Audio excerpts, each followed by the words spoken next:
and welcome back to episode number 8 of the Hitters Meetings here on Braves Hip Coil. As per usual, I am joined with Coach Ken Anderson. Ken, how are you doing? Well, I'm gonna tell you something. How good is life? I mean, life is so sweet. I mean, it is so sweet. I mean, we just swept the Rockies, 25 and 10, best record in franchise history. I know I got hit on that about the Bean Eaters back in 1892. That doesn't count. I'm only talking about when people had cars. Ryan, only when they had cars, we have the best record in franchise history. It's just a beautiful. How about you? How you doing? I mean, I can't complain at all, man. Where you start off 3-0 on this long West Coast trip, you get out of Colorado with not too much damage done to your bullpen, which is really, really good. Oh yeah, by the way, did I mention we have the best run differential in all of baseball? We have the best record in all of baseball, and then we're going in to play a struggling Seattle Mariners team. So life is going pretty good, buddy. One thing real quick. I didn't get to bring it up on the podcast tonight with a series recap. Did you see the stat that we had scored through 30? Was it now 35 games? We had scored 188 runs in 2023, and we've outscored that team by 18 runs this year. That's how good this offense is, Ryan. Yeah, I did see that on the good old X app today. So I mean, this the offense that is kind of patchy right now, that's not clicking on all cylinders, is outpacing the 2023 offensive juggernaut that was the Atlanta Braves. So it's off to a really good start for a team that can get a whole lot better. Also, I do want to mention that it's really good that Ronald is only going on the 10-day IL. It is a grade 1. I'm sure he'll be out longer than 10 days, but it's best case scenario in that situation. So I am very glad that Ronald does get to play baseball again this year because it sucks seeing season-ending injuries for any player. So let's go ahead and dive in, Ken. We're doing the Mariners preview. So they are throwing arguably their 3 best pitchers, and in game 1, we get Mr. Logan Gilbert. What do you have on him? Logan's all over the place. Logan has an electric fastball. He has a really good curveball. The problem with Logan is that he sometimes doesn't command very well, and so he's an interesting character. For me, we're going to. There's a really good off speed, and when he's on, that's tough to hit. But I'm just going to sit fastball and just spit on anything down. He's hittable. Hopefully, Jr. will have a good game because even like that pitch there, if it's right down the middle. There's a good fastball he just hit. So I'm sitting on the fastball and try to tee off on it and realize he will walk you, so don't go out of the zone to hit him.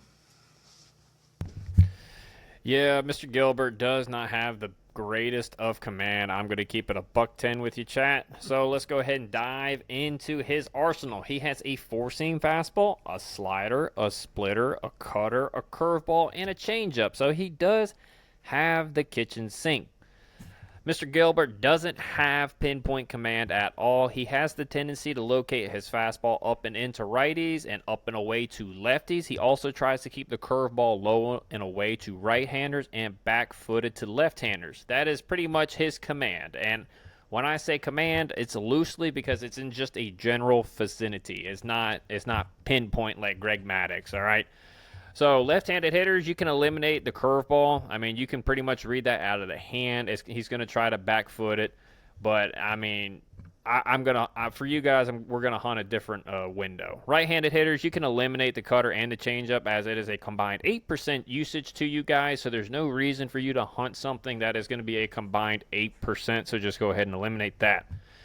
Left-handed hitters, let's talk about your approach. You're going to see a lot of stuff running away from you on the outside part of the plate, so hunt the fastball changeup window. You want the ball to start around the belly button or belt and you want it out over the plate. Make him paint the corners before you expand to them because there is a high chance you see something in the middle of the plate at some point because he doesn't have that great command. If it does start above the belt, read the spin. Don't give up on it because that could be the hanging slider or curveball that you want to absolutely crush. So see the ball all the way into the zone on every single pitch and don't give up on anything. Right-handed hitters. you're going to be hunting the fastball slider window because he is going to pound the heater inside. So this gives you a really good starting point. So once he pounds the heater in, he's going to try to use that to tunnel his slider, his split, and his curveball off of that tunnel. So have your windows start up and in around the belly button or thigh high. You want it, I wouldn't go mid thigh, I would probably go high thigh. That's where I would keep it.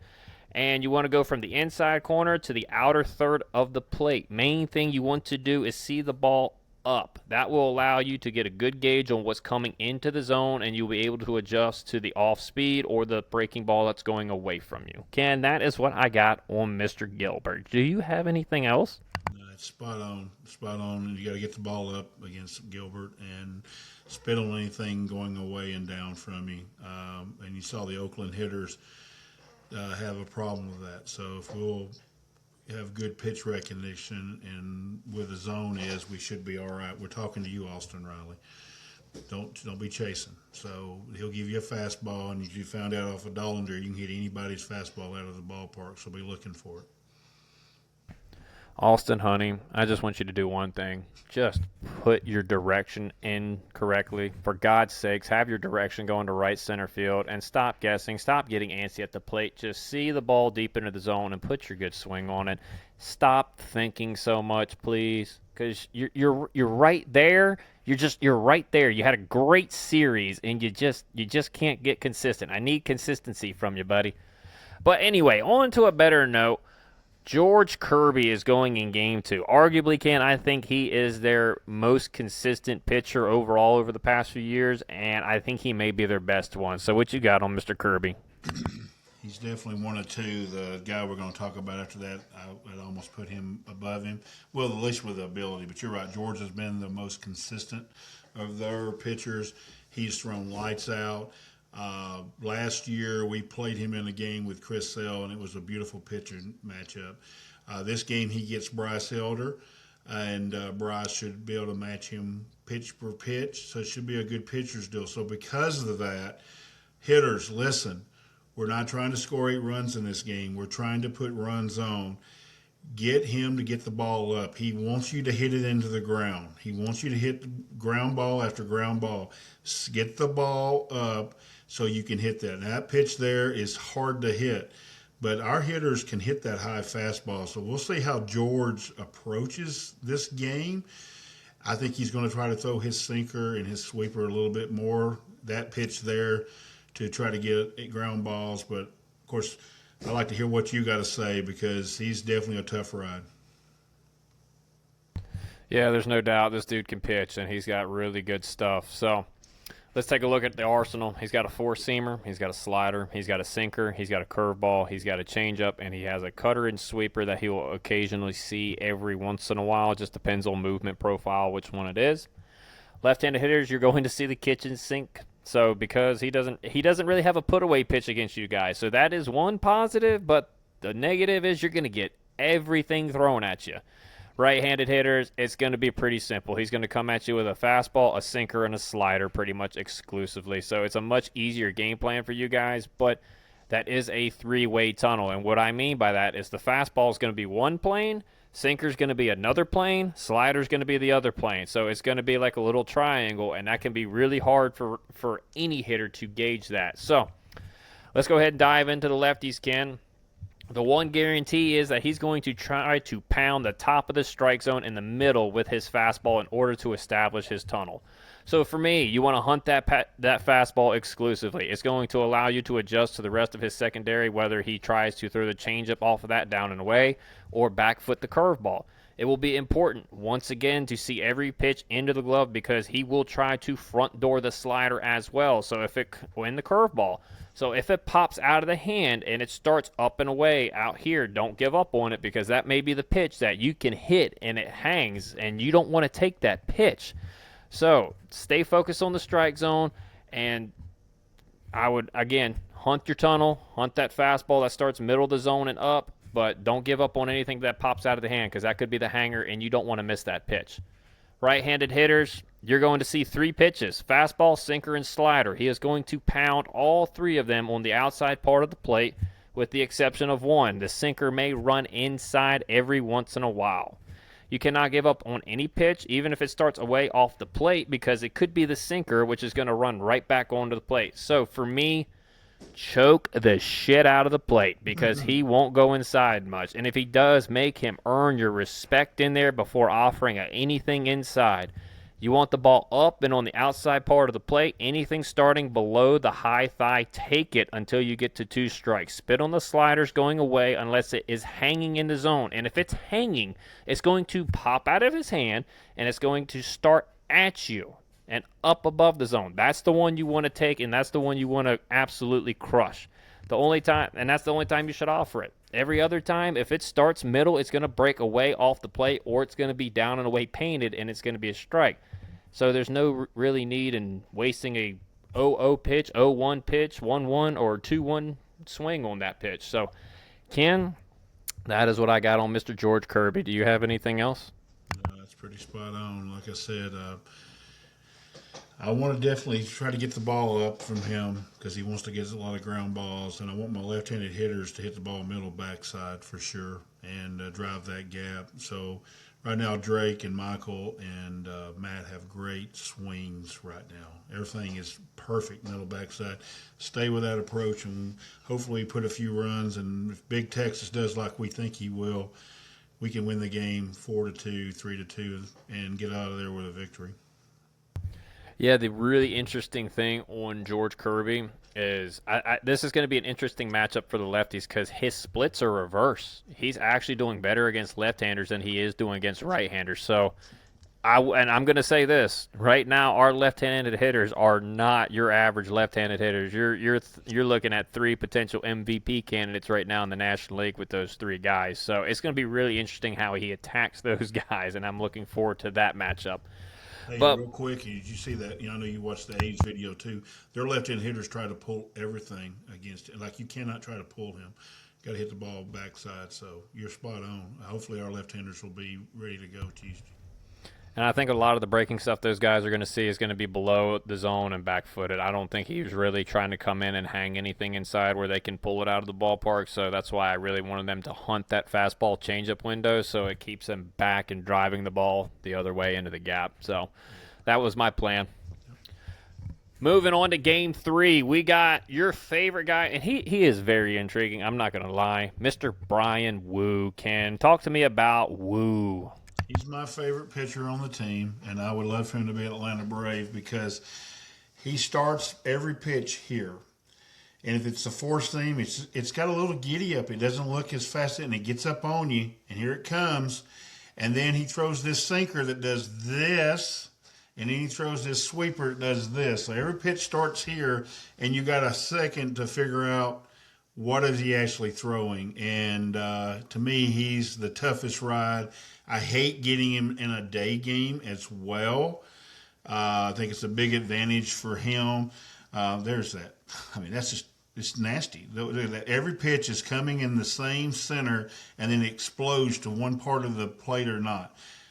Okay, so I love to hear what my hitting guru says because this to me is a tough ride. Bryan Woo will be very difficult Thursday afternoon. Is it bad that I just want to keep watching this highlight reel because it's just absolutely ridiculous, right? He's so good, man. Yeah. I'm not trying to glaze him, but, you got to tip your hat when you see somebody that's just that good. So let's go into the arsenal a little bit. He loves his four-seam fastball. He is very proud of his sinker as well. He has a slider and sweeper. It kind of just depends on how it reads on the good old TrackMan, and then he has a changeup that he doesn't throw a whole lot, but he'll mix it in there every once in a while to a lefty.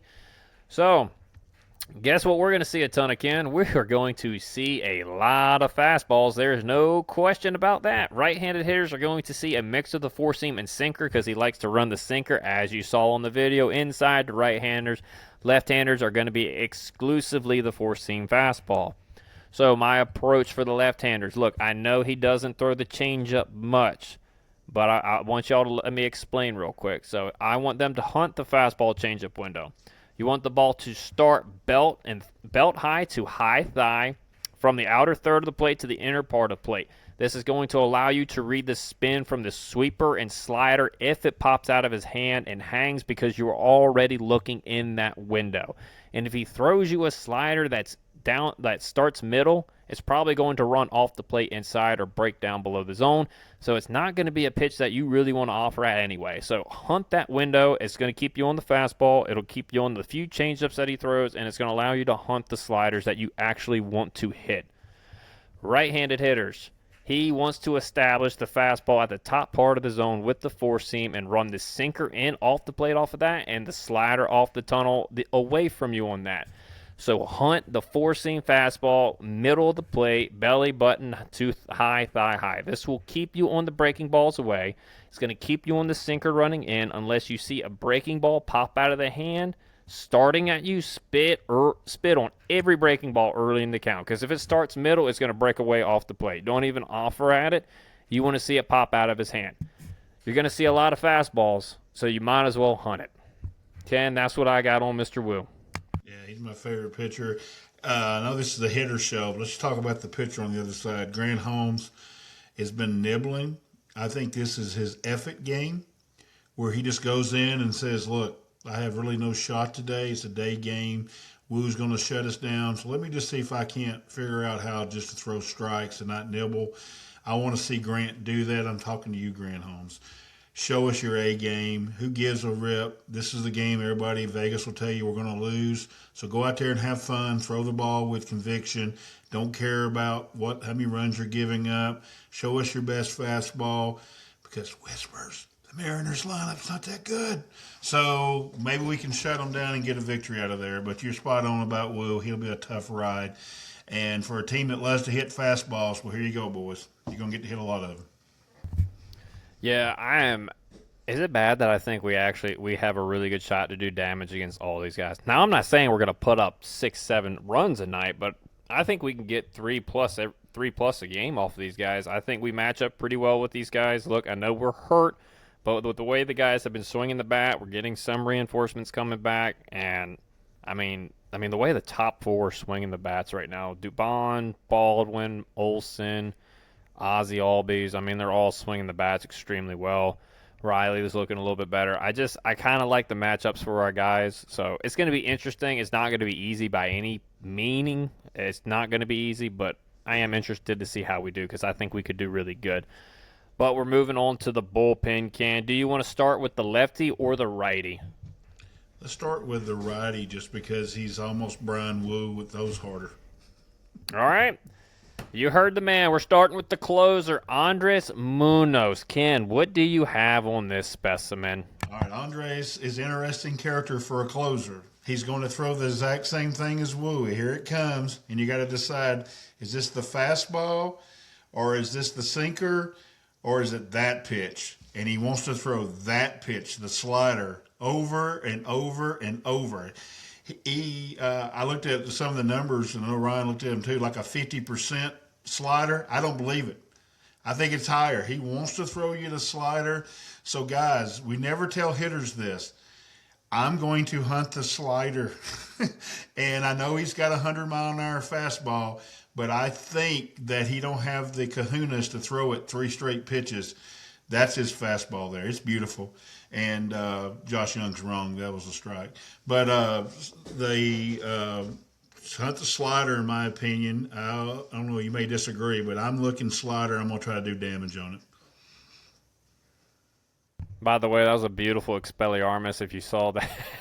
If you're watching this on YouTube, that was kind of insane. But, Ken, I was looking at the numbers, man, and it's absolutely insane. I think he only threw like 20% fastballs to right-handed hitters, and it was like 35% to lefties, and the rest of it was his slider, which is absolutely ridiculous. So, both hitters, you're going to go up there and you're going to hunt the slider because that's what you're going to get. You might get 1 or 2 fastballs a game or on the at-bat, but you can't cover 100 miles an hour and then cover the slider like that. So, in my opinion, you got to cover it. I would just hunt the slider. And you want the slider to start in the same area. You want it to kind of pop out of the hand. So, righties, you want it to start at you and up so it breaks over the plate, or on the inside corner so it breaks over to the outside part of the plate.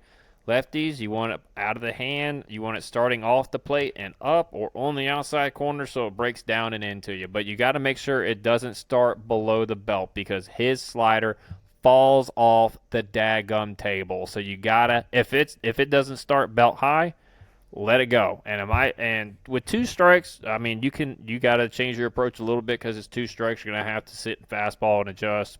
But I wouldn't offer anything unless it's a hanging slider out of the hand, because if you start offering that fastballs low in the zone, he's going to start eating you up with the sliders. That's his goal. He wants to paint the fastball down and away or down in the zone so he can run the slider off of it, and then he's got you. So you got to really stay disciplined with him. That's what makes him good, is he gets you thinking, oh, I can get that fastball, but he's just going to throw it once, and then it's going to be slider, slider, slider, slider.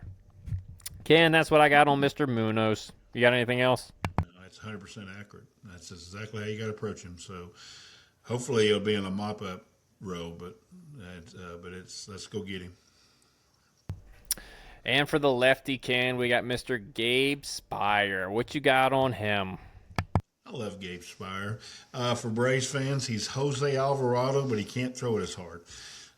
He's going to try to bury the sinker inside to the left-handers. He does have a good fastball. Now, look, he throws hard. I mean, he's throwing 95, 96. And he likes to throw those pitches, and he likes to dot the slider, especially the lefties, to get it away from them. But we've had success against Jose. Now, look, he throws more strikes than Jose Alvarado. That's one thing he does. So you're going to get strikes. And whatever your approach is against Jose Alvarado Braves hitters, take the same approach.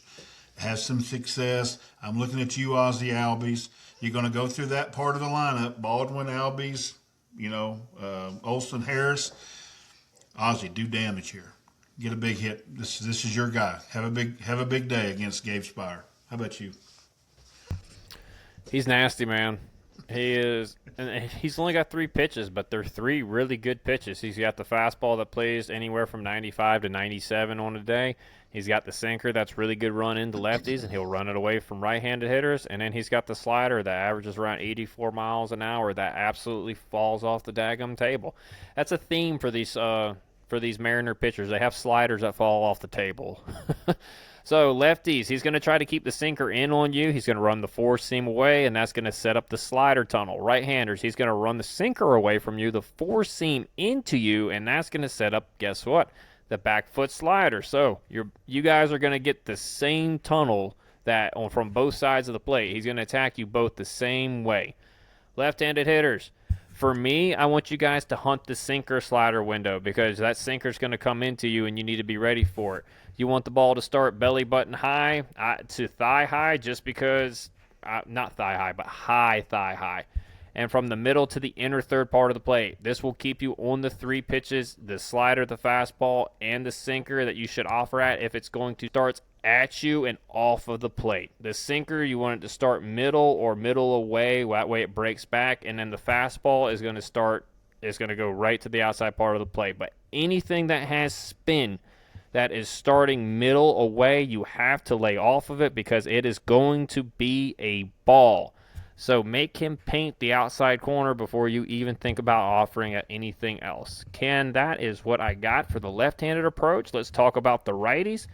It's going to be the same thing, but you're not doing sinker. You're going to hunt the 4-seam slider window. You want the ball to start middle of the plate to the outside corner, starting at the belly button to high thigh. Once again, the only breaking ball you should be thinking about swinging at is the one that starts out of the zone, and you can read it out of the hand really easily because it's a hanging slider. Make him paint the bottom part of the zone with the fastball before you expand your window, and that goes for lefties and righties.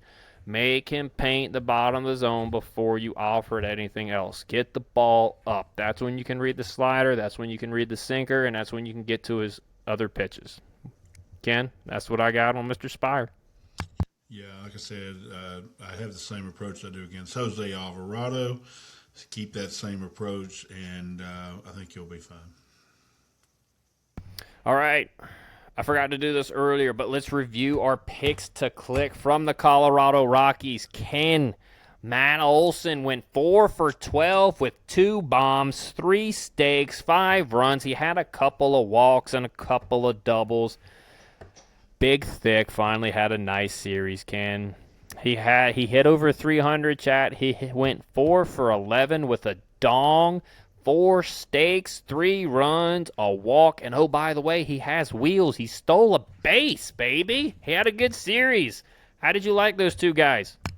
I thought they were huge. I thought they helped us win the series. And as we keep telling everybody, Matt's going to finish second in the MVP, which really makes him the MVP over the unicorn. And we'll never wish injury on anybody. So hopefully Ohtani will stay healthy all year. He has struggled lately, but you know how the media is about the fact he can do both. But Matt is having an MVP type year. And I know Olson struck out a couple of times. We know. Get off of that. You can't nitpick every pitch. He's getting there closer. He knows what he's doing wrong. He went on the radio for y'all twice this week telling you that he knows he's messing up, and he will get there. I thought he had a great series, and I'm glad that the roulette wheel finally hit red for you. You've been betting on him, and he finally had a good week. And he meant Austin Riley, not Matt Olson, chat. Austin Riley has gotten on the radio twice and has been owning his downfall lately, okay? And he had a good series, so can you please just get off of him for just 3 games? My goodness gracious. All right, Ken, before we get out of here, we got to do new picks to click. So who are we going with? And oh, by the way, honorable mention was Ozzie Albies once again. He had a good series, so I did hit on both of them. But we got to do new picks to click for the series against the Mariners. Who do you have? By the way, Ozzie was my honorable mention too. He doesn't like for me to have 2, but I had both of them. And he was actually my MVP on our series recap tonight. Ozzie had a great series. So I am going to go with Drake Baldwin. I think Drake Baldwin should have a great series, and I will always go with Drake Baldwin if I think it's this situation. He has 3 right-handed pitchers. Drake's a middle backside guy. All 3 of them you sit middle backside. And if Mr. Gilbert hangs one of those fastballs or sliders in the zone, I expect Drake to hit a home run this week as well. So Drake, the Rake Baldwin, is my pick to click. Can't go wrong with Drake, man. You just can't. Well, I'm a gambling man, Ken, apparently, because this guy's either going to absolutely feast or it's going to be like an 0 for 15 with like 10 punch outs. So it's going to be big thick. And I think this series for him, because it's the pitchers that he's going to see is a simple approach, right? You're going to see fastballs, you're going to see sliders. So, and back in 2023 when he was going really, really well, that was his bread and butter, was hunting that window. And I hope that he just simplifies his approach. He gets his direction going to right center field a little bit better, and he will explode for a good series here. And we need big, thick Austin Riley to get going with the little injury bug that's going around. So big, thick, I'm picking you again. Don't let me down. Ken, do we have any final thoughts? Is it bad that I took him 3 weeks in a row or 3 series in a row? No, I mean, he's a great player, and hopefully he'll get going. If there's any honorable mention, it'd probably be Michael Harris. Michael Harris should have a series as well. My final thought is, I don't know why you're not following this guy on all social media. Ryan is crushing it. And even if I hadn't started this Hardcore Braves, I would be telling him the same thing. He's absolutely nailing it.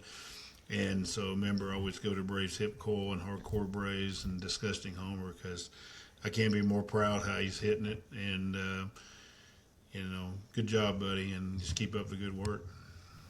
Well, I appreciate that, good sir. It means a lot. And I would like to say to you, I wouldn't be doing this without you, because you gave me the little kick in the rear end to really get going on this, man. So thank you to that. I want to thank all the followers that we do have at Hardcore Braves on all social media platforms. The guys, everybody who follows me on X and on YouTube, we thank you a lot. You guys are why we do this. It's fun entertaining you guys. It's fun going back and forth with you guys on X. Even though some of you guys give us a hard time, we do enjoy the banter here and there. So I appreciate everybody's love. It means a lot, more than you guys know, because it's hard doing this stuff at 11 o'clock at night when you're grinding a 9 to 5 every single day. So you guys don't realize how much we appreciate it, but we really do, and I hope you guys feel that heartfelt message, because it's very much heartfelt. So we thank you, and Ken, I think we're done, buddy. I think we are. All right, chat. We're gone. We'll see you in the next series preview of Against the Dodgers. Peace. You know what, boys? You guys are going to be world champions for the rest of your life.